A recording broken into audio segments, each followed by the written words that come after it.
Olá, gente. Bom dia. Mais um dia, mais uma vez, para todos e todas que eu já falei. Para os que eu ainda não falei, sejam muito bem-vindos. Lembrando a vocês que hoje a gente está com uma transmissão especial pelo Ministério dos Direitos Humanos e Cidadania no YouTube. Então, oi, galera que está acompanhando a gente aí de casa também. A gente vai dar início ao nosso segundo simpósio da Pretas Ruas, A Rua é Potência. O simpósio A Rua é Potência nasceu da urgência de transformar o olhar sobre a população em situação de rua, reconhecendo-a como protagonista de sua própria história, agente de mudanças. Idealizado por Pamela Oliveira e Débora Bastos, a primeira edição, realizada em 15 de agosto de 2023, reuniu 115 pessoas em um espaço de diálogo e reflexão sobre a potência das ruas, a importância de um espaço de diálogo e a reflexão sobre a potência das ruas e a importância de um espaço de cuidado e de centralidade de práticas afrocentradas e decoloniais. O evento consolidou-se como um marco na luta pela equidade racial e pela valorização de vidas, que muitas vezes são invisibilizadas e vulnerabilizadas. Agora, em sua segunda edição, o simpósio acontece em um mês emblemático para a luta da população negra, reafirmando o compromisso da Pretas Ruas com a construção de uma sociedade mais justa e inclusiva. Nossa missão é oportunizar que as pessoas ocupem espaços além das ruas e que se fortaleça ao reconhecer que a superação da situação de rua exige muito mais do que políticas públicas. Demanda o fortalecimento de redes colaborativas, a mobilização da sociedade civil e o engajamento ativo de todos os setores. Este encontro propõe muito mais do que debates. Ele é um chamado à ação, com painéis que abordam ancestralidade, saúde mental, intersetorialidade e a produção de dados. O segundo simpósio, A Rua é Potência, é um caminho para promover e garantir direitos, superar a exclusão e construir caminhos para a emancipação. Reconhecemos que a transformação só será possível quando atuarmos juntos, somando forças e saberes para desconstruir as barreiras que perpetuam as desigualdades. A sua presença aqui não é apenas importante de cada um e cada uma de vocês. Ela é essencial e fundamental. Juntos podemos reafirmar que a rua é potência, resistência e principalmente protagonismo. Sejamos agentes também dessa mudança. Lembrando mais uma vez que lá no fundo tem o nosso painel interativo para falar um pouco sobre o que queremos para a população em situação de rua, que tem o espaço de criar mais um espaço de debate, de formulação, para a gente poder acumular no final do nosso simpósio, que as meninas vão reunir aí todas as informações que vocês colocarem lá. A gente vai compor agora a nossa mesa de abertura. Eu vou chamar para compor a Pamela Oliveira, que é filha da dona Cristiane e do seu Silvio. Ela é advogada preta carioca, presidenta da Pretas Ruas, especialista em direito processual civil, advocacia racial e terceiro setor, MBA em empreendedorismo social e negócios de impacto, conselheira do CIAMP Rua Nacional, conselheira estadual de Direitos Humanos do Rio de Janeiro e suplente no Comitê Técnico de Saúde da População em Situação de Rua. Sua missão é contribuir para a construção de uma sociedade mais justa, equitativa e democrática, onde todas as pessoas possam exercer plenamente seus direitos e potenciais. Vou chamar à mesa também a Débora Bastos, que também é da Pretas Ruas.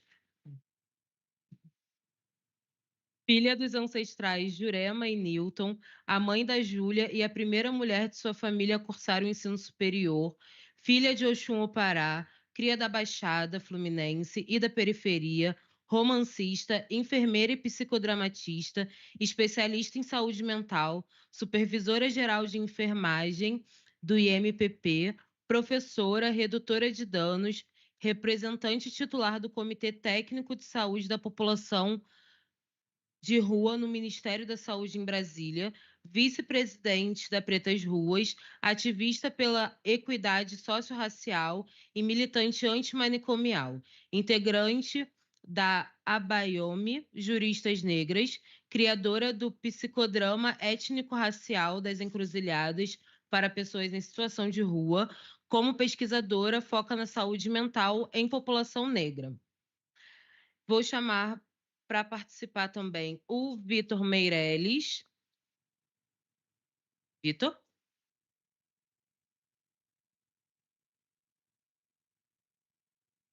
O Vitor é descendente pataxó, iorubá, carioca da gema, cria do complexo de favelas da Coreia, senador Camará, na zona oeste do Rio de Janeiro. É artista, ator, doutorando, palestrante, filósofo, arte-educador, jornalista, artista, pesquisador, arte ativista e ativista cultural. Em sua caminhada educacional, passou pela formação em mediação de educação, arte, cultura e curadoria de arte da Escola do Olhar do Museu de Arte do Rio, e estudou artes cênicas na CAU, UCB, FETAERJ, entre outras aulas como Fernando Borrer, Fernanda Montenegro, Fernanda Viana, Eric Nelson, dentre um monte de outras coisas, porque ele é um artista incrível. Vou chamar aqui também para compor a nossa mesa o representante do Ministério dos Direitos Humanos e Cidadania, que é o Anderson Lopes Miranda. Vem compor a mesa com a gente. E, por último, mas não menos importante, chamar a representante da ADPERJ, que é a Patrícia Magno, que vai ficar aqui com a gente. E, é claro, num simpósio da Pretas Ruas, a gente jamais poderia deixar de fora da mesa uma pessoa que é uma potência da rua. Então, chamar para compor a mesa também a Daniela Del Ossi, por favor.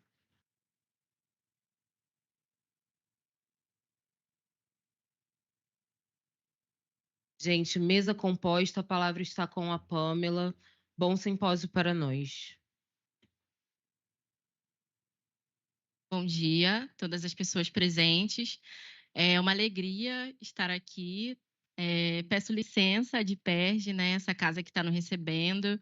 Agradecer ao CEAMP Rua, aos conselheiros, né, pelo apoio para o simpósio A Rua é Potência ser uma atividade integrada das reuniões que vão acontecer do CEAMP Rua Nacional. Então, para nós é uma honra estar aqui hoje, né, e com representantes tão potentes, né, trazendo protagonismo, a autonomia e o desenvolvimento da rua. E aí, como eu já fui previamente apresentada, eu gostaria de agradecer a ancestralidade que nos traz aqui. Finalmente estamos a falar e vamos continuar. E hoje, para iniciar essa mesa de abertura, a gente pensou no 14 de maio de 1888, porque ele ainda persiste, né? Apesar de fazer muito tempo, a gente olha para trás e vê que algumas práticas foram se sofisticando. Mas a gente quer trazer também a potência, né? Tudo que a gente conseguiu fazer com o que fizeram de nós. Então, eu vou pedir agora uma apresentação breve para poder explicar um pouco do contexto, né? A ideia do simpósio é também ser uma educação em direitos humanos para que a gente se fortaleça nas lutas diárias. Então, eu quero começar com essa frase do Edson Cardoso, onde ele diz que... aqui.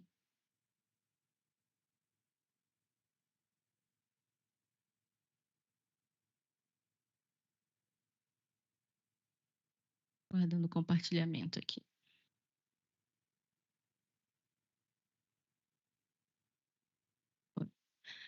Existe uma hierarquização da cidadania e ela se faz pela cor da pele. Então, o nosso objetivo aqui hoje é desvelar também, né, os impactos do racismo e o quanto isso ainda persiste na nossa sociedade e a gente pensar junto o que que a gente pode fazer com isso. Aí começando, né, população em situação de rua e o interminável 14 de maio de 1888. A gente sabe que a população em situação de rua é a população que mais sofre a violação de direitos, e isso não começa hoje. Então, quando a gente tem uma luta histórica, é difícil que a gente comece do zero, né? A gente precisa olhar para trás, resgatar o que passou, o que ficou, para que a gente siga firme, sabendo o que a gente pode fazer. E apesar da gente ter tido uma lei declarando a abolição da escravatura, a gente sabe que ela é inconclusa. Então, até hoje, a gente tem uma herança escravagista, a gente tem falta de oportunidade e uma discriminação que persiste em acontecer. E quando a gente olha para a população em situação de rua, a gente vê a necropolítica na prática, a gente vê o quanto que essas ações ainda estão acontecendo. E aí aqui a ideia é a gente refletir juntos também, principalmente por estar numa casa de defensores, né, a gente falar sobre direitos, é o quanto que a legislação brasileira é racista e o quanto que a gente precisa olhar para isso, né, o quanto instrumentos normativos, jurídicos foram construídos para deixar a população negra à margem. Então aqui eu trouxe 6 exemplos para que a gente reflita e discuta aí ao longo do simpósio e também posteriormente, porque a ideia é que seja um ano de construção até a próxima edição. Então, o primeiro ponto que eu trouxe foi a implantação da escravidão no Brasil. Então, a gente ainda não tinha um conceito, né, do Estado brasileiro, mas a gente tinha um documento, o Buladum Diversas, que era da Igreja Católica, né, e trazia essa autorização, que as pessoas poderiam ser escravizadas, que elas poderiam invadir, buscar essas pessoas em outros espaços. Então, esse foi o primeiro documento que nos marginaliza enquanto pessoas negras. Trazendo já para uma Constituição brasileira, a gente vê, né, que os negros não podiam frequentar escolas. Então, a gente já começa muitos passos atrás. Então, isso é muito emblemático também, o quanto que as pessoas negras eram consideradas moléstias contagiosas. E ainda hoje, infelizmente, a gente considera a pessoa em situação de rua como objetos da cidade, muitas vezes. A gente não considera que são pessoas e sujeitos de direitos. Depois a gente tem a Lei de Terras, em 1850, a gente tem um cenário já de muitas resistências, de muitas revoltas, onde muitas pessoas que eram escravizadas já tinham acesso à possibilidade de crescimento, a comprarem suas cartas de alforria. E, mesmo assim, a legislação cria uma lei para tirar das pessoas negras a possibilidade do direito à propriedade. Então, hoje a gente fala sobre direito à moradia, mas isso começa muito antes, né? Não é de agora. Mais um ponto que tem para trazer é a questão da Guerra do Paraguai, onde tinham acordos implícitos, onde pessoas escravizadas tinham a promessa da sua liberdade caso elas fossem para a guerra. Então, a gente vê o quanto os nossos direitos são violados e a gente está sempre com a nossa vida em risco, né? Então, eu trouxe esse exemplo para que a gente veja esse recorte socio-racial histórico que a gente vem acumulando e precisa fazer alguma coisa para se movimentar e transformar. Depois a gente tem a lei do ventre livre, que a princípio a gente aprende na escola como foi uma boa lei, né? Toda criança vai nascer liberta. Só que, na verdade, isso era para tirar os ofícios, né? Os ossos do senhor do engenho, da pessoa que escravizava outras, para que ela pudesse se tirar a sua responsabilidade para que essa criança não fosse mais uma responsabilidade dela. Então, aí a gente já começa também a desestruturação das nossas famílias negras. A gente olha, acha que é uma coisa comum, ou é só uma responsabilidade subjetiva, mas a gente precisa entender também que é uma construção sistêmica, né? E isso começa com isso, né? Se a criança nasce livre, mas os pais continuam escravizados, como que a gente vai manter essa família segura e protegida? E eu trouxe um outro ponto, que é a lei dos sexagenários, onde toda pessoa escravizada que atingisse os 60 anos poderia também ser liberta, só que isso também é uma outra falsa lei, né, que garante proteger. Porque essa pessoa, era muito difícil uma pessoa escravizada chegar aos 60 anos e que dirá conseguir sobreviver sem os apoios, né, do seu senhor ali. E aqui, como a Pretas Ruas traz muitas questões de raça e gênero, eu também trouxe um recorte do direito das mulheres e o quanto que isso impacta não só as mulheres negras, mas todas as mulheres de um modo geral.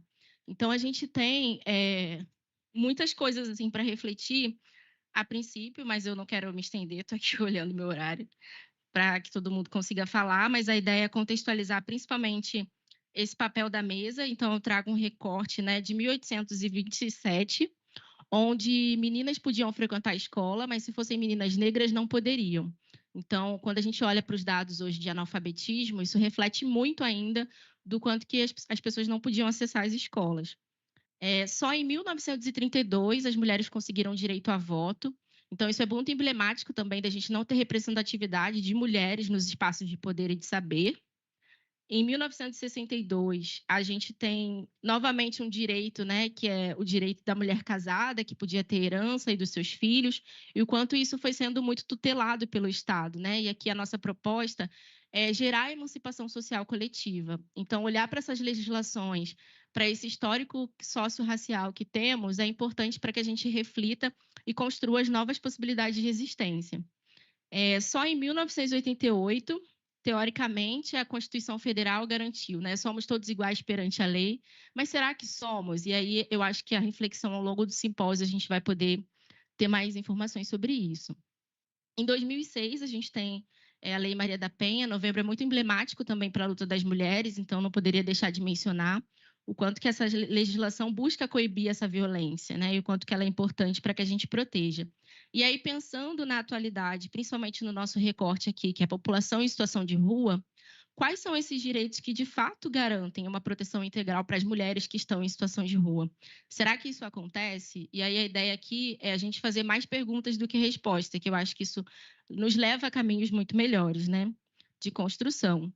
E aí aqui, para eu finalizar, eu trago as ausências e lacunas que ainda são importantes, né? E o que de fato hoje tem sido demandas da sociedade, né? A questão da falta de moradia. Então, essas lacunas e ausências vêm de muito antes de nós, e a gente precisa encarar esses problemas e buscar resolvê-los agora.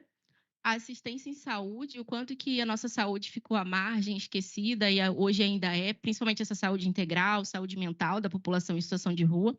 As questões de inclusão socioprodutiva, né, é sempre uma questão ter acesso a programas de geração de renda, capacitação profissional e o acesso à educação. Então, são recortes que dialogam muito com essas datas históricas que eu trouxe. E aí eu queria terminar com duas reflexões da Cida Bento, né? Em todas as esferas sociais, temos, ao que parece, uma cota não explicitada de 100% para brancos. Então, tudo que a gente foi vendo aqui foi um recorte que deixou a população negra à margem. Então, a gente precisa refletir muito sobre essa frase, porque a gente sabe onde encontrar pessoas brancas e sabe onde encontrar pessoas negras. E, para finalizar, eu queria trazer uma reflexão em conjunto, né? Mudar essa realidade exige pensar profundamente sobre o que significa protestar em apoio às vidas negras. Então, vou aqui passar a fala para Débora, depois dessa apresentação, para a gente continuar aqui as redes. Pode tirar a apresentação. Bom dia a todas, todos e todos. Gostaria de começar dando bom dia para quem é de bom dia, boa noite para quem é de boa noite, boa tarde para quem é de boa tarde, agradecendo e pedindo licença a toda a ancestralidade, aos adultos, aos idosos, aos jovens, às crianças que com a sua correria e alegria colorem, divertem e brincam a nossa vida e o nosso viver. Eu vou me levantar um pouco, porque na rua,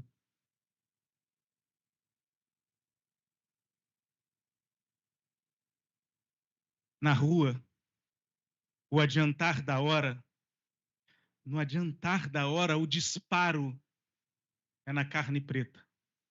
O ponto lotado, o atrasar do trem, a marmita estragando me faz de refém.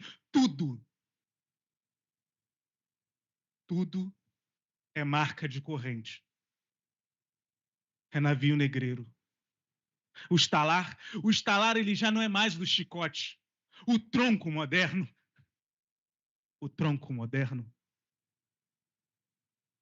anda pelas ruas. No contratempo da embarcação, o negreiro atraca na estação. O açoite do relógio, o atropelar da multidão, na cara, se repete a ferida, a agressão. A clara miséria por si só já fala. A clara A clara miséria por si só já fala a gente. A gente é feito das marcas do tempo.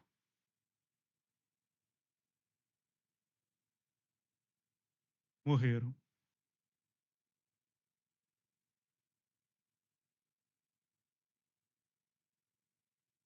Morreram os garotos na Candelária. Morrem os garotos na Candelária, no Brasil. Passado tão presente que eu ainda ouço os disparos na carne preta. Os disparos na carne preta. 14 de maio. O ontem, o hoje. Será que o amanhã? Victor Meirelles, disparo da carne preta.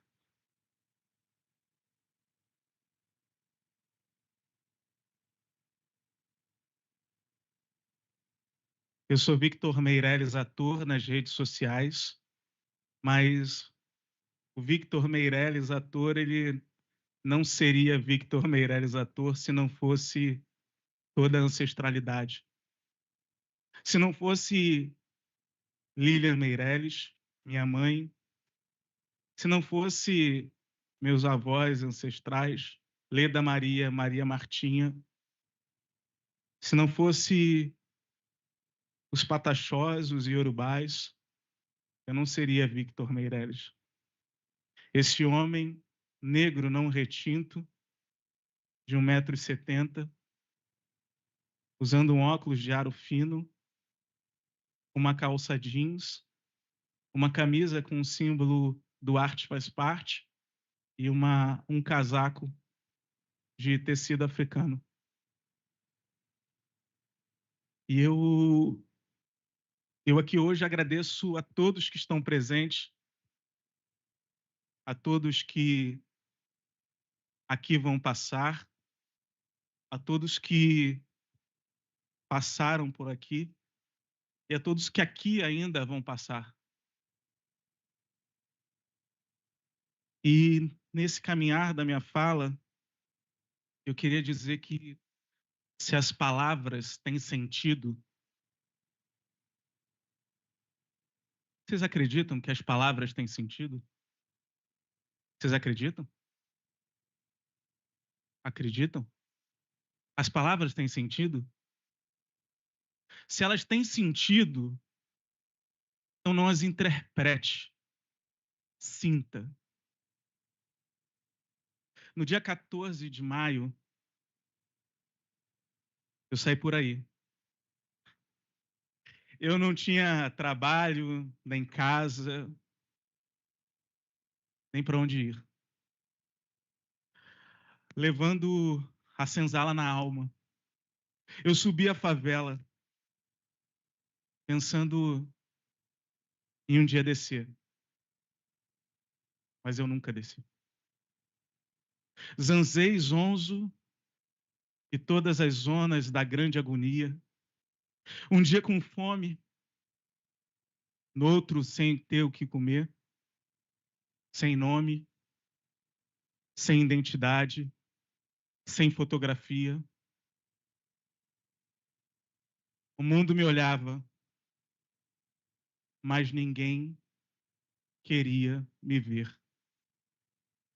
14 de maio, Lazo Matumbi. Depois desse texto, eu lembro de uma fala de um parente, não um parente favelado como eu, mas um parente originário, um pajé cauiganho, que ele fala sobre a sociedade, né? Sobre como é essa sociedade colonial, patriarcal, machista, capitalista, essa é uma expressão minha, capitalista, onde o ideal são as caixas. São as caixas. E essas caixas aí que nós somos colocados, né? Pensar que a gente vive numa caixa, a gente pega uma caixa para ser transportado para outra caixa. E eu fico me pensando aqui,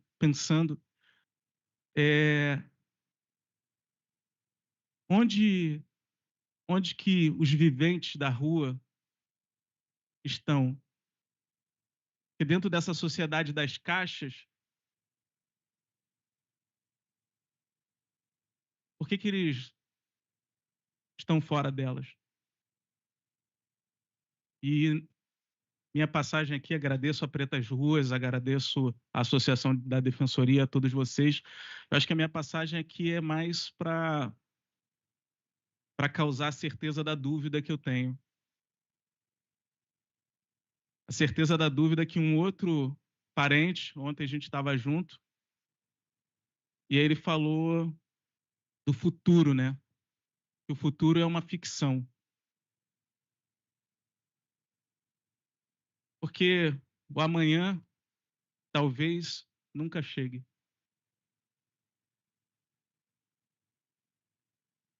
O amanhã talvez nunca chegue. E na realidade, o que eu venho aqui hoje é pensar na esperança do agora. Pensando no começo, meio e começo do ancestral Antônio Bispo dos Santos, Nego Bispo, a gente está no meio, mas qual o começo que a gente quer? Que começo é esse? Qual é a ordem? Que palavra a gente quer trazer enquanto movimento para seguir nossas vidas? Então, eu deixo aqui esse pensamento de que se o futuro é uma ficção, o que a gente está fazendo no agora, além de falar? Qual é a verdadeira palavra que nos constitui e nos torna movimento para criar prática? É isso. Um grande beijo poético em todos vocês. Victor Meirelles, ator. Obrigado.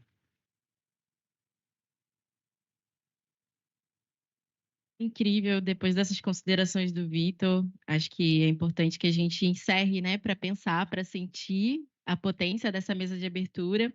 E a gente vai continuar, vou passar para a nossa cerimonialista Bel e a gente tirar uma foto aqui da mesa, né? Todo mundo.